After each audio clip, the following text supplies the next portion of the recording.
الرجیم بسم اللہ الرحمن الرحیم قال اللہ تبارک و تعالی فی القرآن المجید والفرقان الحمید النبی اولی بالمؤمنین من انفسہم وازواجہ امہاتہم وقال اللہ تبارک و تعالی فی القرآن المجید والفرقان الحمید یا نساء النبی لستن کأحد من النساء قال اللہ تبارک و تعالی فی القرآن المجید والفرقان الحمید لقد کان لکم فی رسول اللہ اسوۃ حسنہ قال اللہ تبارک و تعالی فی القرآن المجید والفرقان الحمید ان اللہ وملائکتہ یصلون علی النبی یا ایہا الذین آمنوا صلوا علیہ وسلموا تسلیما اللہم صلی علی سیدنا و مولانا محمد وعلی آلہ وصحبہ وبارک وسلم الصلاۃ والسلام علیک یا سیدی یا رسول اللہ وعلی آلک واصحابک یا حبیب اللہ الصلاۃ والسلام علیک یا سیدی یا نبی اللہ وعلی آلک واصحابک یا رحمتا للعالمین۔ حاضرین مکرم، اللہ رب العزت کا بے پناہ مرتبہ لطف و کرم اور احسان عظیم ہے کہ جس نے ہمیں تاجدار امم، فخر بنی آدم، حضور سرور کائنات، فخر موجودات صلی اللہ علیہ وآلہ وسلم کا امتی بنایا ہے۔ اللہ تبارک و تعالیٰ کا اس سے بڑا احسان یہ ہے کہ اس نے ہمیں اپنے گناہوں کی بخشش کا سبب کرنے کے لیے ایک عزتوں والا، عظمتوں والا، رحمتوں والا مہینہ بھی عطا فرمایا ہے۔ اور یہ مہینہ جو ماہ رمضان المبارک ہے اپنے اندر بڑی شان، بڑی رفعت، بڑی عظمت رکھتا ہے۔ اس ماہ مقدس کے اندر جو لوگ روزے رکھتے ہیں، اللہ کو یاد کرتے ہیں، اللہ کی بارگاہ عالیہ میں اپنی جبین نیاز کو جھکاتے ہیں، خالق کائنات ان کو دنیا میں بھی عزتیں دیتا ہے اور کل قیامت والے دن بھی ان کو عزتوں سے نوازے گا۔ میرے کریم رسول صلی اللہ علیہ وآلہ وسلم ایک بڑا خوبصورت فرمانے علی شان ہے۔ اللہ کے نبی ارشاد فرماتے ہیں ان فی الجنت بابا یقال لہ ریان۔ اللہ کے کریم رسول صلی اللہ علیہ وآلہ وسلم نے ارشاد فرمایا کہ جنت میں ایک دروازہ ہوگا جس کو باب الریان کہا جائے گا، جس کا نام ریان ہوگا۔ یدخل منہ الصائمون یوم القیامہ، کہ اس دروازے سے صرف وہی لوگ داخل ہوں گے جو روزہ دار ہوں گے، جو روزہ رکھتے ہوں گے۔ پھر اللہ کے نبی نے فرمایا لا یدخل منہ احد غیرہم یقال این الصائمون۔ پھر فرمایا اس کے بعد جو ہے کوئی بندہ ایسا اس میں داخل نہیں ہوگا جو روزہ دار نہیں ہوگا۔ یقال این الصائمون، کل قیامت کے دن اعلان کیا جائے گا، آواز بلند ہوگی این الصائمون، کہاں ہیں روزہ دار؟ یعنی آواز بلند ہوگی کہ جو روزہ دار ہیں وہ کہاں ہیں، وہ کھڑے ہو جائیں۔ فَيَقُومُونَ لَا يَدْخُلُ مِنْهُ أَحَدٌ غَيْرُهُمْ فَإِذَا دَخَلُوا أُغْلِقَ فَلَمْ يَدْخُلْ مِنْهُ أَحَدٌ۔ اللہ کے نبی نے ارشاد فرمایا پھر اعلان کیا جائے گا کہ روزہ دار کہاں ہیں، وہ کھڑے ہو جائیں، اور جب روزہ دار کھڑے ہوں گے تو انہوں کو حکم دیا جائے گا کہ تم جنت میں اس دروازے سے داخل ہو جاؤ۔ اس کے بعد اس دروازے کو بند کر دیا جائے گا۔ اللہ کے کریم نے ارشاد فرمایا کہ میرے صحابہ، روزہ داروں کا یہ پروٹوکول ہوگا، ان کی یہ عزت ہوگی، ان کا یہ مقام ہوگا کہ ان کے علاوہ کوئی بندہ بھی اس دروازے میں سے داخل نہیں ہوگا۔ آپ محافل میں جاتے ہیں، مجالس میں جاتے ہیں، شادیوں کے پروگرام ہوتے ہیں تو وہاں کچھ خاص کرسیاں لگی ہوتی ہیں، وہاں کچھ خاص مہمانوں کے بیٹھنے کا بندوبست کیا جاتا ہے، کہ یہاں پہ ہمارے خاص مہمان بیٹھیں گے. یہ ایک پروٹوکول ہوتا ہے، یہ ایک عزت ہوتی ہے، یہ اگلے انسان کی عظمت کو بیان کیا جاتا ہے کہ تیری جو عزت ہے وہ دوسرے لوگوں سے منفرد ہے.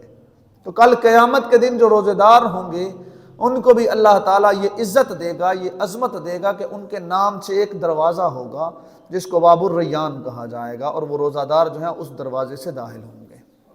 یہ بڑی عزت ہے، یہ بڑی عظمت ہے، یہ بڑا مقام ہے، یہ بڑی شان ہے ایک روزہ دار کی کہ جب تمام لوگ جمع ہوں گے تو روزہ دار کو نام لے کر بلایا جائے گا کہ کہاں ہیں وہ لوگ جو روزے رکھا کرتے تھے. تو بڑی عزت ہے، بڑا مقام ہے. یہ مہینہ جو ہے وہ بڑی عظمتوں کا حامل ہے. اس ماہ مقدس کے اندر بڑے سارے واقعات رونما ہوئے ہیں. اسی ماہ مقدس کے اندر اللہ کے کریم رسول صلی اللہ علیہ وآلہ وسلم نے 8 ہجری میں مکہ المکرمہ کو فتح کیا تھا. فتح مکہ وہ شہر ہے، وہ عظیم مقدس شہر ہے جس کے بارے میں اللہ تبارک و تعالیٰ قرآن میں قسمیں اٹھاتا ہے. لا اقسم بہذا البلد وانت حل بہذا البلد ووالد وما ولد. مجھے قسم ہے شہر مکہ کی، کیونکہ میرا محبوب آپ کے قدم مبارک جو ہیں وہ اس شہر مقدس میں لگے ہوئے ہیں. جس شہر کی سرزمین پر میرے رسول کے قدم لگتے ہیں اللہ تعالیٰ اس شہر کی بھی قسمیں اٹھاتا ہے. حاضرین و ناظرین، میرے رسول کی زندگی جو ہے وہ 63 سالہ دور پر محیط ہے. 40 سال کے بعد میرے کریم رسول نے اعلان نبوت فرمایا ہے. 40 سال کے بعد اعلان نبوت کے 23 سال تک میرے کریم رسول اس دنیا میں ظاہری طور پر موجود رہے. وہ جو 12 سال کا دور تھا، جو مکی دور تھا، اس مکی دور کے اندر نبی کریم صلی اللہ علیہ وآلہ وسلم کی زندگی کچھ مختلف تھی، اور مدنی دور کے اندر جا کر زندگی کا رنگ کچھ اور تھا. نبی کریم صلی اللہ علیہ وآلہ وسلم جس شہر میں پیدا ہوئے ہیں، کفار نے آپ کو اتنا تنگ کیا ہے، اتنا تنگ کیا ہے کہ آپ کو مجبور کر دیا ہے کہ آپ اپنا شہر چھوڑ کر چلے جائیں. جو لوگ باہر کے ممالک میں جاتے ہیں مزدوری کرنے کے لیے، وہ جانتے ہیں کہ جب بندہ واپس وطن کی طرف آتا ہے تو وطن کی جو محبت ہوتی ہے انسان کے دل میں کتنی جاں گزی ہوتی ہے. نبی مکرم صلی اللہ علیہ وآلہ وسلم کا وہ آبائی شہر جہاں میرے کریم نے اپنی زندگی کے 52 سال گزارے تھے. 40 سال اعلان نبوت سے پہلے اور 12 سال جو ہیں وہ اعلان نبوت کے بعد. 52 سال کا عرصہ، 52 سال جو ایک شہر میں ایک شخص گزارتا ہے، اس کی کتنی محبت ہوتی ہے اس شہر کے ساتھ. اللہ کے نبی کو تنگ کیا کفار مکہ نے، مشرکین مکہ نے. نبی مکرم صلی اللہ علیہ وآلہ وسلم کو اللہ کی طرف سے حکم آ گیا کہ آپ یہاں سے ہجرت فرمائیں اور کسی دوسرے شہر میں آپ تشریف لے جائیں. یہ ہجرت کا واقعہ بیان کرنا مقصود نہیں ہے، صرف اشارہ کروانا یہ مقصود ہے کہ یہ 10 رمضان المبارک کا جو دن گزرا ہے وہی دن تھا جب میرے کریم نے جس شہر سے میرے کریم رسول کو نکالا گیا تھا، 8 سال گزرے تو میرے نبی نے اس شہر کو دوبارہ فتح کیا. جب نبی کریم صلی اللہ علیہ وآلہ وسلم کو شہر مکہ کے مشرکین نے تنگ کیا، کفار نے تنگ کیا، آپ مجبور ہو گئے اپنا شہر چھوڑنے پہ. نبی کریم صلی اللہ علیہ وسلم حرم کعبہ میں جا کے کھڑے ہوتے ہیں. اللہ کے نبی کی نگاہ کعبۃ اللہ کی طرف ہے. اللہ کے نبی کعبۃ اللہ کو مخاطب کرتے ہیں، فرماتے ہیں کعبہ تو مجھے کائنات میں ہر چیز سے زیادہ معزز ہے، مگر تیرے فرزند مجھے یہاں رہنے نہیں دیتے. یہ عزتوں والا شہر، یہ عظمتوں والا شہر میں چھوڑنا تو نہیں چاہتا، مگر کفار نے مجھے اتنا تنگ کیا ہے، ان مشرکوں نے مجھے اتنا تنگ کیا ہے، مجھے اتنا ستا رہے ہیں کہ اے حرم کعبہ میں تیرے اندر رہنا چاہتا ہوں، اے شہر مقدس میں تجھ کو چھوڑنا نہیں چاہتا، مگر تیرے فرزند، تیرے باسی اتنے بدبخت ہیں کہ مجھے یہاں رہنے نہیں دیتے. اللہ کے نبی کی آنکھوں سے آنسو رواں ہیں. اللہ کے نبی زارو کتار رو رہے ہیں اور ساتھ میں یہ فرما رہے ہیں کہ کعبہ تو مجھے کائنات میں ہر چیز سے زیادہ معزز ہے، مگر تیرے باسی جو ہیں وہ مجھے یہاں رہنے نہیں دیتے. نبی کریم صلی اللہ علیہ وآلہ وسلم کی جو زندگی کا مکی دور ہے اس میں بڑی مشکلات تھی، بڑی تکلیفیں تھیں. نبی کریم صلی اللہ علیہ وسلم کو اپنے شہر سے نکال دیا گیا، شہر مکہ المکرمہ سے. میرے رسول نے اس شہر کو دوبارہ حاصل کیا، اور وہ بھی 10 رمضان المبارک کے دن. 10 رمضان المبارک کی ایک اور بڑی تاریخی حیثیت ہے.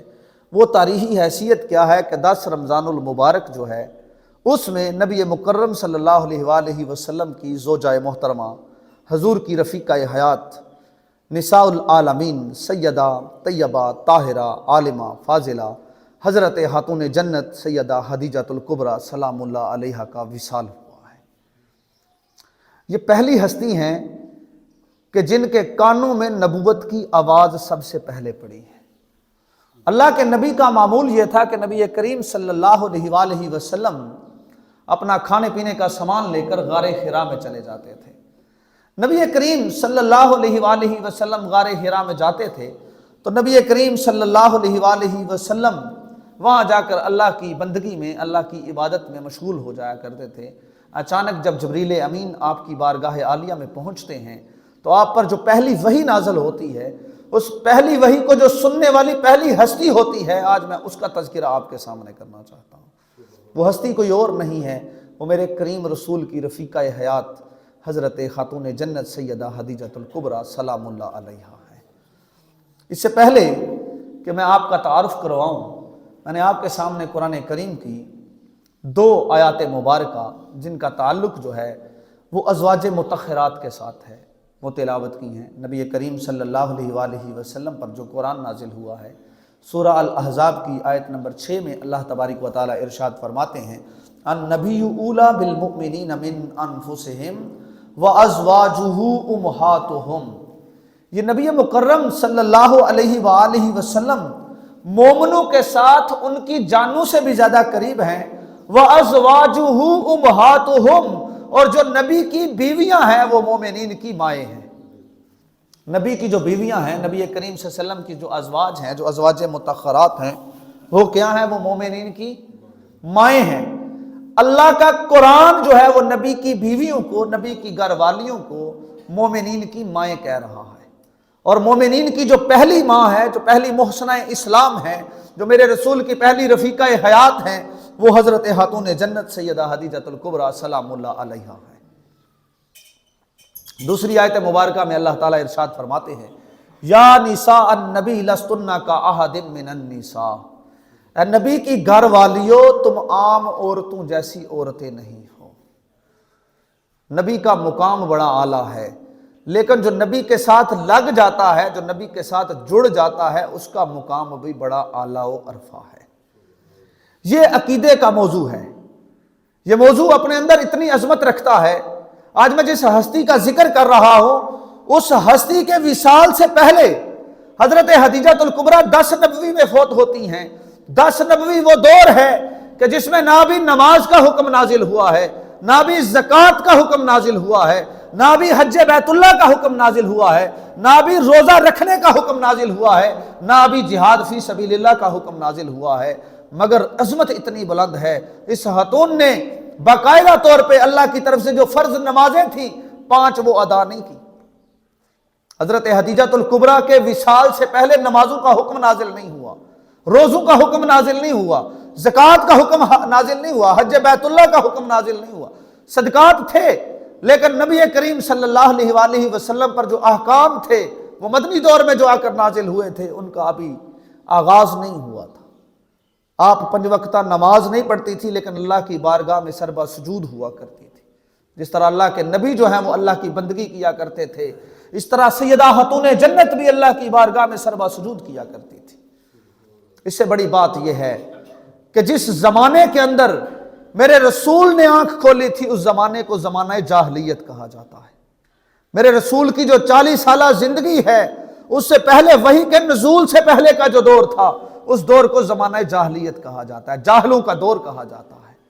نبی کریم صلی اللہ علیہ وسلم نے جس ماحول میں آنکھ کھولی، نبی کریم صلی اللہ علیہ وآلہ وسلم جس زمانے میں بھیجے گئے، وہ ایسا زمانہ تھا کہ عیسیٰ علیہ السلام کو اس دنیا سے گئے ہوئے 571 سال گزر گئے تھے۔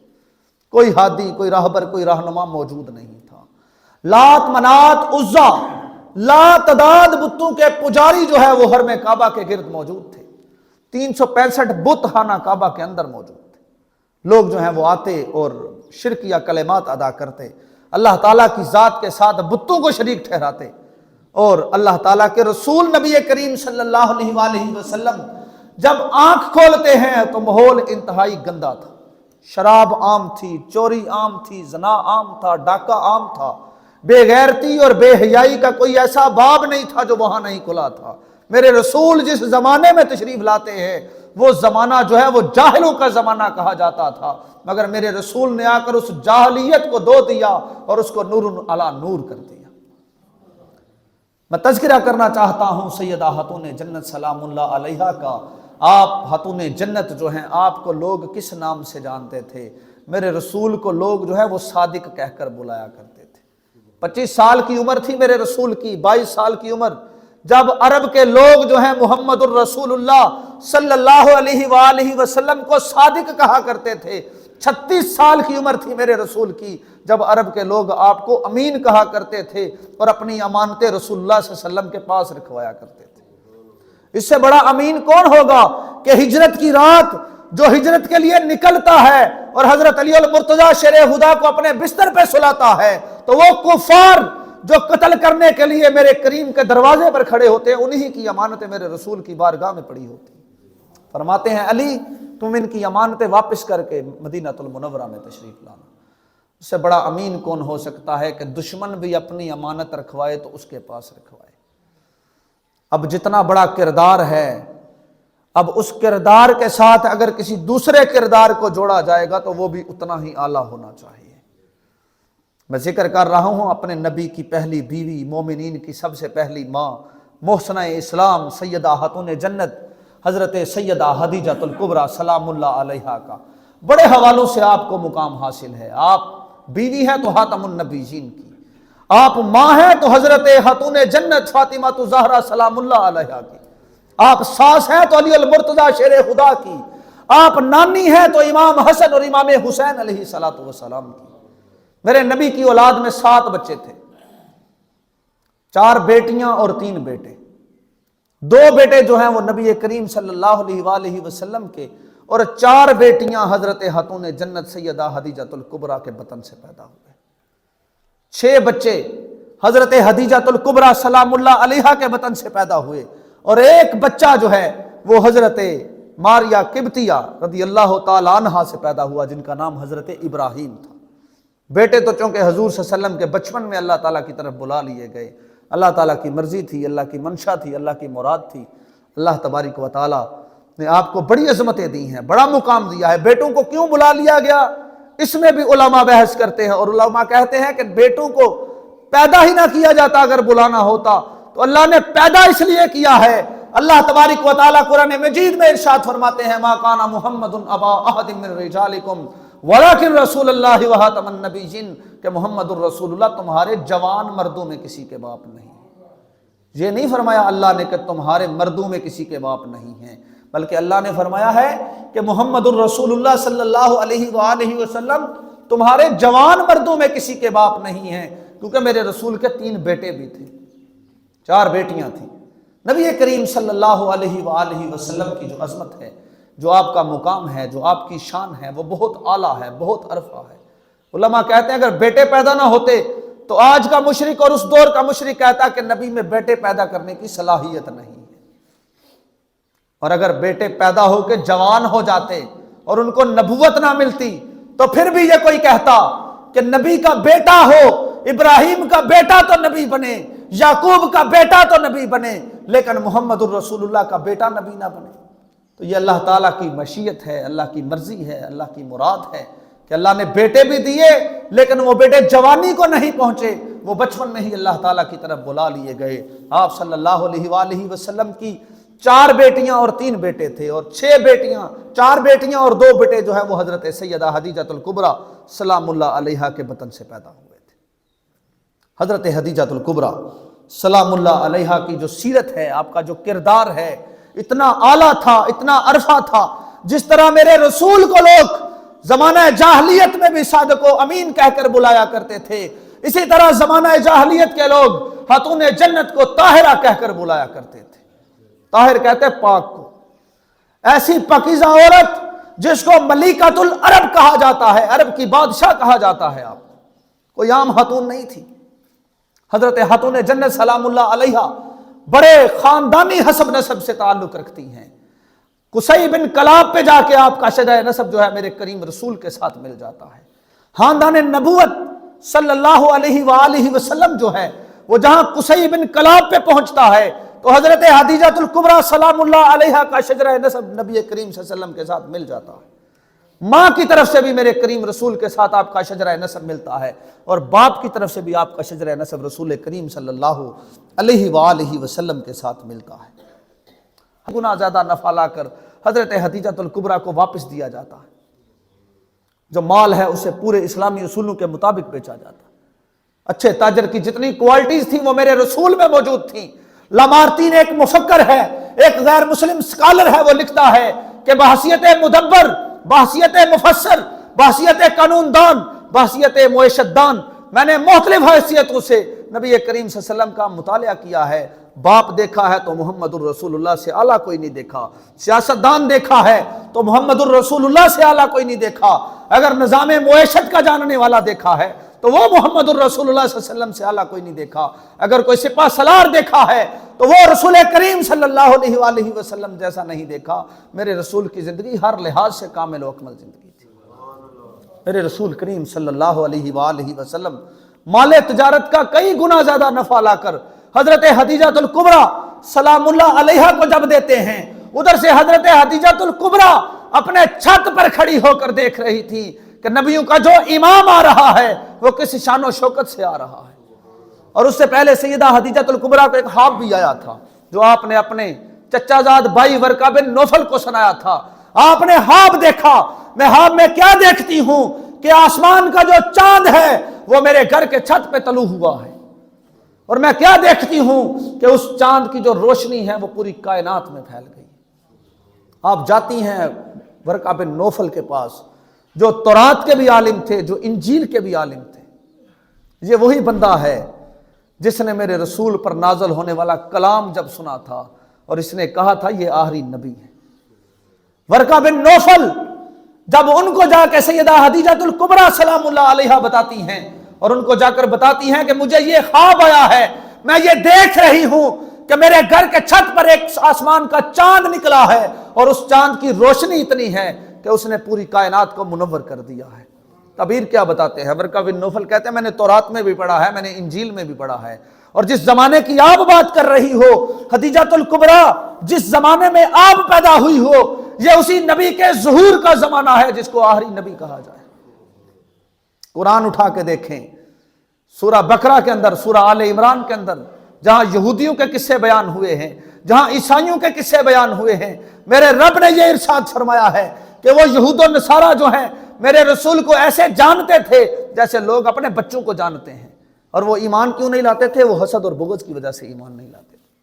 میرے کریم رسول کا اس زمانے کے راہبوں کو بھی پتا تھا کہ آخری نبی کے ظہور کا زمانہ قریب آ چکا ہے، نبوت کی جو نشانیاں ہیں وہ پوری ہو چکی۔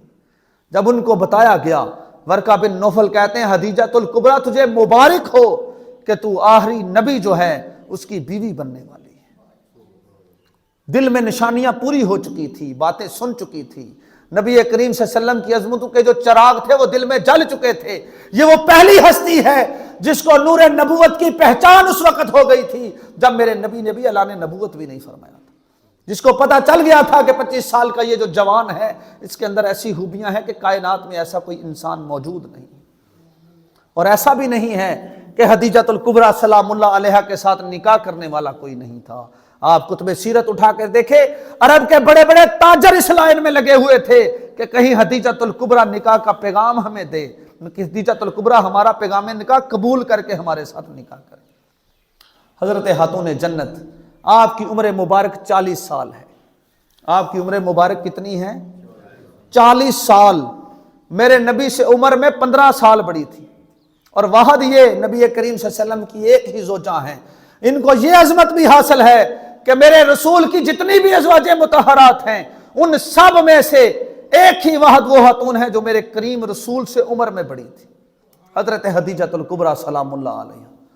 عمر مبارک ہے آپ کی 40 سال، میرے کریم رسول کی عمر ہے 25 سال۔ 25 سال کا خوبصورت نوجوان، عرب کا رہنے والا، دنیا صادق کہہ کر بلاتی ہے۔ اب خود پیغام نکاح نہیں بھیجا حضرت حدیجۃ الکبریٰ کے گھر، بلکہ حضرت حدیجۃ الکبریٰ سلام اللہ علیہا حضرت حدیجہ اپنی سہیلی نفیسہ بنت منبع کو بلاتی ہیں اور ان کو کہتی ہیں جاؤ محمد الرسول اللہ صلی اللہ علیہ وسلم کے گھر میں جا کے میرے نکاح کی بات کرو۔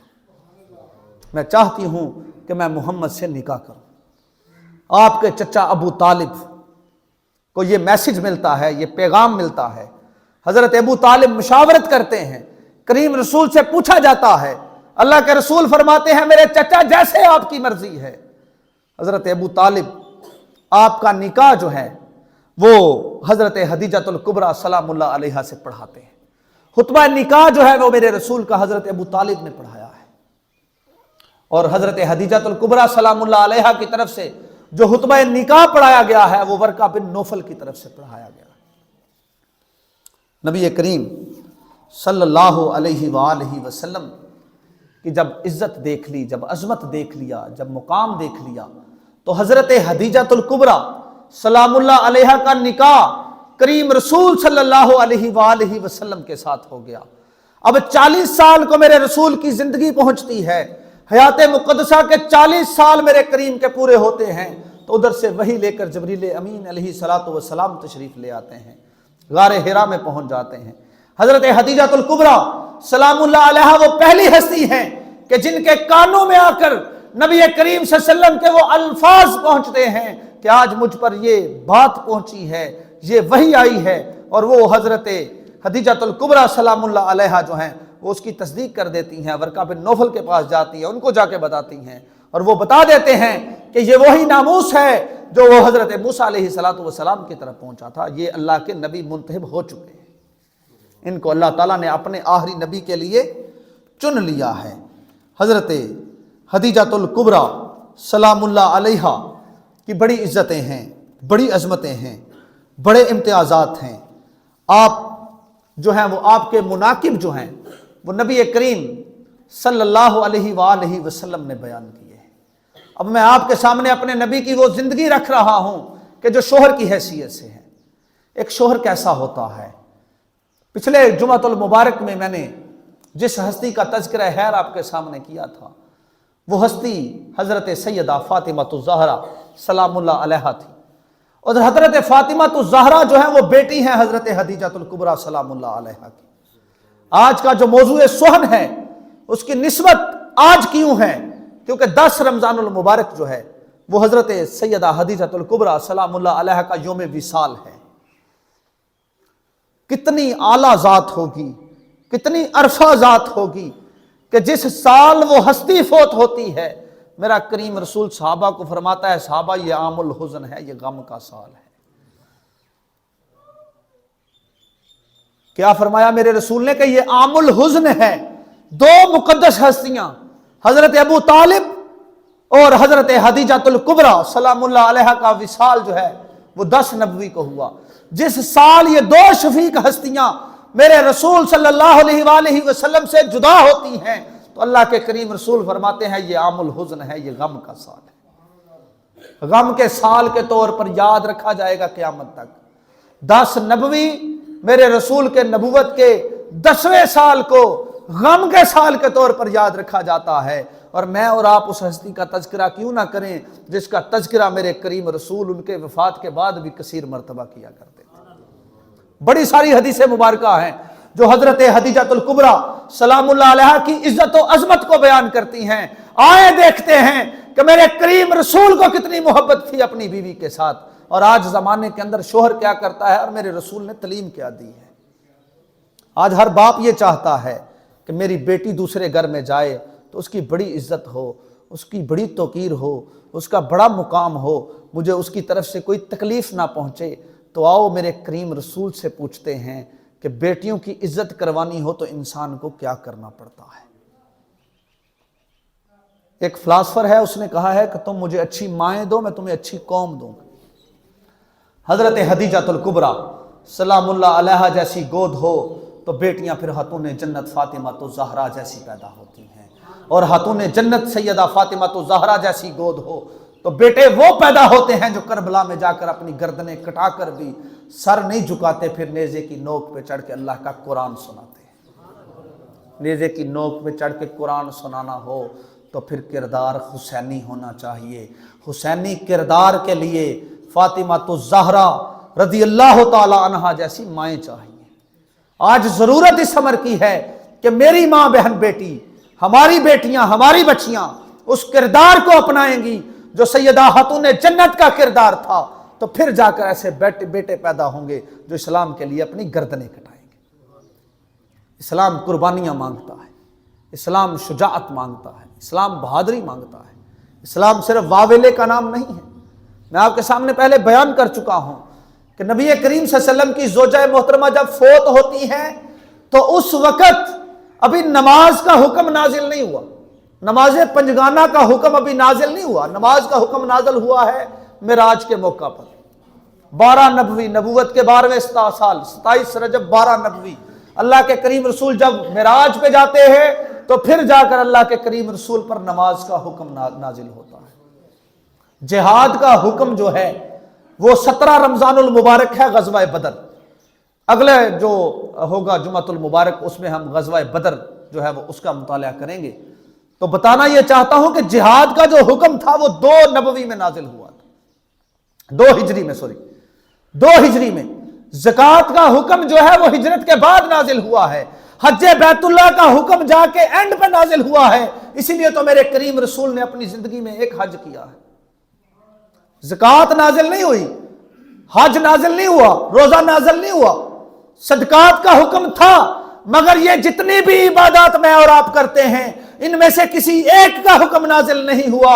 تو جس ہستی کا میں ذکر آپ کے سامنے کر رہا ہوں، اس ہستی نے نہ تو نماز پنجگانہ پڑھی ہیں، نہ تو رمضان کے روزے رکھے ہیں، نہ تو باقاعدہ زکوٰۃ دی ہے، نہ تو حج بیت اللہ کیا ہے، نہ ہی کسی جہاد میں شرکت کی ہے، مگر مقام اتنا بلند ہے کہ میرے کریم رسول نے ارشاد فرمایا، اے صحابہ، کل قیامت کے دن جو 4 جنتی نوجوان عورتیں ہوں گی ان میں سب سے پہلے سیدہ خدیجۃ الکبریٰ سلام اللہ علیہا کا مقام، پھر سیدہ فاطمہ تو زہرا کا مقام ہوگا، پھر آسیہ زوجہ فرعون کا مقام ہوگا، اور پھر حضرت مریم سلام اللہ علیہا جو حضرت عیسیٰ علیہ السلام کی والدہ ماجدہ ہے ان کا مقام ہوگا۔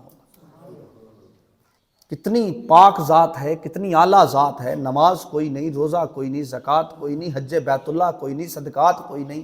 بتاؤ پھر کون سی چیز تھی جو خدیجۃ الکبریٰ کو اس مقام پہ لے گئی ہے کہ اللہ کا نبی تذکرہ کرتا ہے تو اللہ کے کریم رسول کی آنکھوں سے آنسو رواں ہو جاتے ہیں۔ میرے کریم رسول صلی اللہ علیہ وآلہ وسلم کے ایک نہیں 20 فرامین ہیں جو حضرت خدیجۃ الکبریٰ کی عظمت کو بیان کرتے ہیں۔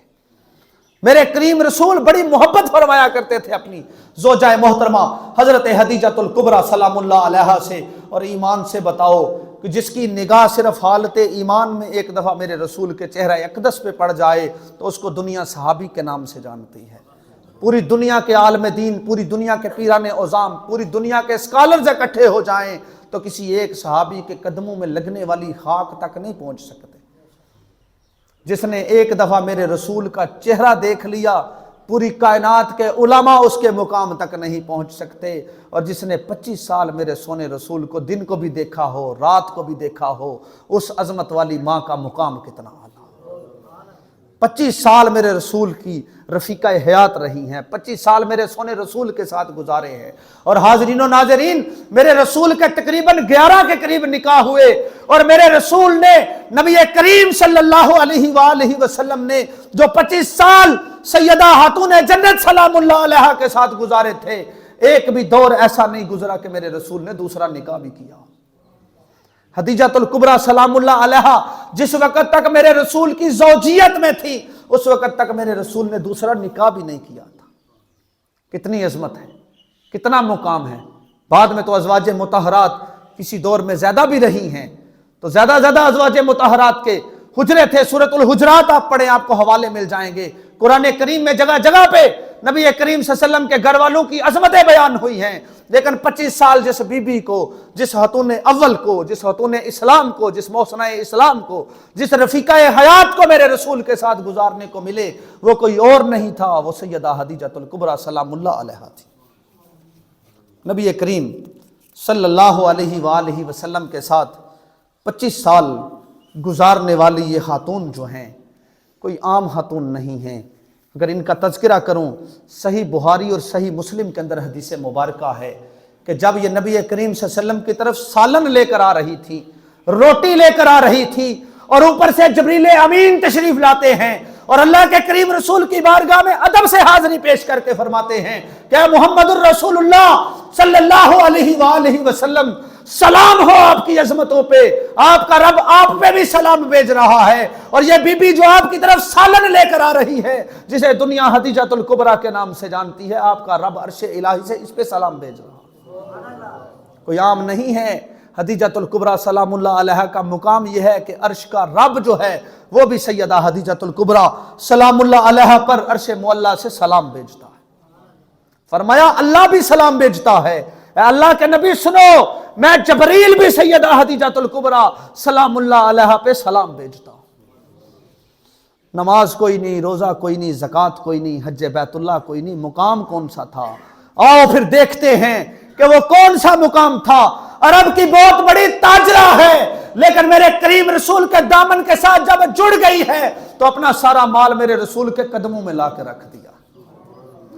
جو مالے تجارت لے کر بیچنے کے لیے گئے تھے ان کو کہہ دیا تھا محمد الرسول اللہ اب مال تجارت آپ لے کر نہیں جائیں گے، اب میرا سارا مال بھی آپ کا ہے اور یہ حدیجۃ الکبریٰ بھی آپ کی ہے۔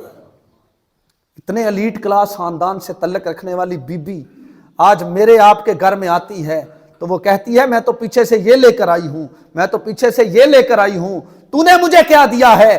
یہ ماؤں کے لیے بھی درس ہے، یہ بہنوں کے لیے بھی درس ہے، یہ بیٹیوں کے لیے بھی درس ہے، یہ آنے والی ہر بچی کے لیے درس ہے کہ آؤ حدیجۃ الکبریٰ کی سیرت کو پڑھو۔ تم نام تو اسلام کا لیتے ہو مگر سیرت کس کی پڑھتے ہو؟ آؤ حدیجۃ الکبریٰ کی سیرت کو پڑھو۔ حدیجۃ الکبریٰ اپنا سارا مال تجارت میرے کریم کی بارگاہ میں پیش کر دیتی ہیں اور کریم رسول کو بیگانہ کر دیتی ہیں، معاش کی جو ہیں وہ ضروریات ان سے۔ میرے کریم رسول صلی اللہ علیہ وآلہ وسلم کی بارگاہ عالیہ میں مال پیش کرتی ہیں، اس لیے اتنی عزت ہے، اس لیے اتنی عظمت ہے۔ نماز اچھی، روزہ اچھا، زکوٰۃ اچھی، حج اچھا، میں مسلمان ہو نہیں سکتا جب تک نہ کٹ مروں شاہ بطحا کی شان پر۔ میری نماز جتنی مرضی اچھی ہے، میرا روزہ جتنا مرضی اچھا ہے، میری زکوٰۃ جتنی مرضی اچھی ہے، میرے پاس حج کے انبار لگے ہوئے ہیں، مگر میرے دل کے اندر میرے کریم رسول کا عشق نہیں ہے تو میں کبھی بھی اچھا مسلمان نہیں ہو سکتا۔ اچھا مسلمان وہ ہے کہ جس کے اندر میرے کریم رسول کی عظمت ایسے ہو جیسی عظمت سیدہ حدیجۃ الکبریٰ کے دل میں تھی۔ اگر اللہ کے نبی کی بارگاہ میں معزز ہونا ہے تو پھر کردار بھی ایسا ہونا چاہیے جو ہمیں اسلاف نے دیا ہے۔ حاضرین و ناظرین، سیدہ حدیجۃ الکبریٰ سلام اللہ علیہا بڑی عظمتوں کی حامل ہیں۔ حضرت عائشہ صدیقہ رضی اللہ تعالی عنہا واحد وہ نبی کریم صلی اللہ علیہ وسلم کی بیوی ہیں جو کنواری تھی۔ میرے کریم رسول نے جتنے بھی نکاح کیے وہ بیوہ عورتوں سے کیے۔ آج غیر مسلم سکالرز جو ہیں وہ بکواس کرتے ہیں کہ نبی کو جو ہے وہ نفس کی خواہش تھی اس لیے نبی نے اتنی شادیاں کی، تو سن لو کہ نبی کو نفس کی خواہش نہیں تھی، نبی کریم صلی اللہ علیہ وسلم نے جتنی بھی شادیاں کی وہ حکمت سے بری ہوئی تھی، کیونکہ عرب کا یہ دستور تھا کہ عرب جس شخص کو اپنی بیٹی دے دیتے تھے اور اس کے سامنے پھر وہ سر اٹھا کے نہیں دیکھتے تھے۔ میرے کریم رسول نے جتنی بھی عورتوں سے نکاح کیا تھا وہ سیدہ عائشہ صدیقہ رضی اللہ تعالی عنہا کے علاوہ سب بیوہ تھی، کوئی باکرہ نہیں تھی، کوئی ایسی نہیں تھی کہ کنواری ہو تو میرے نبی نے شوق کی غرض سے حسن دیکھا تو نکاح کر لیا، ایسا بالکل بھی نہیں تھا۔ آج غیر جو ہیں وہ بکواس کرتے ہیں تو کرتے رہیں، لیکن میرے کریم رسول صلی اللہ علیہ وآلہ وسلم کا کردار اتنا اعلیٰ ہے، اتنا عرفہ ہے، اتنا سچا ہے، اتنا ستھرا ہے کہ ایسا کردار جو ہے وہ قیامت تک پیدا نہیں ہوگا۔ حضرت سیدہ عائشہ صدیقہ رضی اللہ تعالی عنہا نبی کریم صلی اللہ علیہ وسلم کی زوجہ محترمہ ہے۔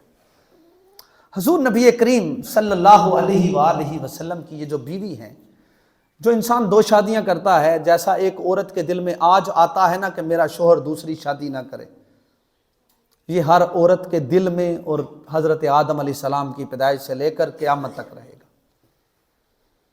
دوسری شادی، تیسری شادی، چوتھی شادی، کثیر تعداد شادیاں، بڑی ساری بیویاں، بڑے ساری ازواج مطہرات میرے نبی کے نکاح میں آئیں، لیکن سیدہ عائشہ صدیقہ رضی اللہ تعالیٰ عنہ بیان فرماتی ہیں کہ میں قربان جاؤں سیدہ حدیجۃ الکبریٰ کی عظمتوں پہ کہ میں نے سیدہ حدیجۃ الکبریٰ کو دیکھا نہیں، ابھی میری شادی نہیں ہوئی تھی، ابھی میں نبی کریم صلی اللہ علیہ وسلم کے گھر میں نہیں آئی تھی تو 3 سال پہلے سیدہ خدیجۃ الکبریٰ سلام اللہ علیہا کا وصال ہو گیا، لیکن میں نے اتنا تذکرہ نبی کریم صلی اللہ علیہ وسلم کی زبان سے کسی عورت کا نہیں سنا جتنا تذکرہ میرے رسول کریم کی زبان پہ سیدہ خدیجۃ الکبریٰ سلام اللہ علیہا کا۔